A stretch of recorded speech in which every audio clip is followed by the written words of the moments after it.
which reminds me of the drug stories.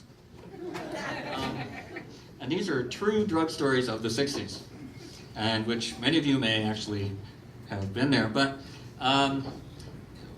we recorded the first two albums at a place called Impact Sound, which is down behind what is now Lincoln Center, but it wasn't there then. And we had always figured that if we could take all the wooden panels out of the studio and melt them down, we could become drug czars. And because Wavy Gravy, do you know Wavy Gravy? Okay. He used to come, this was before he was Wavy Gravy. He was a stand-up comedian named Hugh Romney. And he used to wear an orange jumpsuit day and night all the time. And he used to come into the studio, because it was the same studio that like the Holy Modal Rounders recorded in, and the Fugs and all those people. And so he would come in with, like, you know, sort of catch of the day stuff. And he was always proselytizing acid. Now, I told this story in Boston, and I realized that a lot of people didn't know what the hell I was talking about. And I talked about dropping acid, and people were going, you know, you know. So I had to explain, but you know what this is. So, and he would always bring it around and say, you got, you know, try this stuff. It's called LSD, acid. And when you take it, you will see God, and you will become one with universal peace. And, you know, and it turned out not to be true, but everyone, you know, in the studio would take it.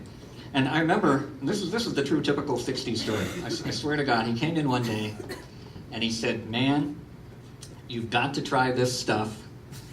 They put dogs to sleep with it."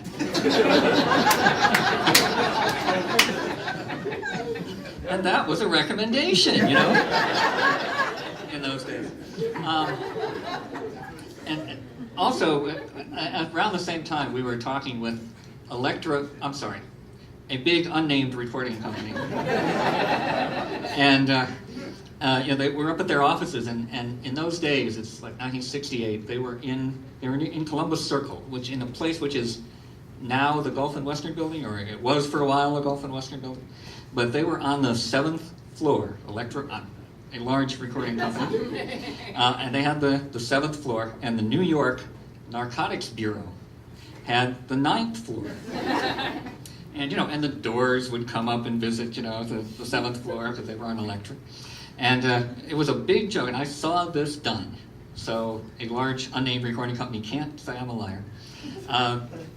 Recording people would come up to the 7th floor. They would hold the doors open in the elevator.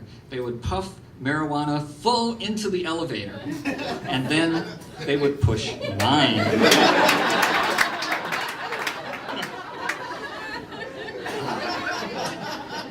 So that was another true story of the 60s.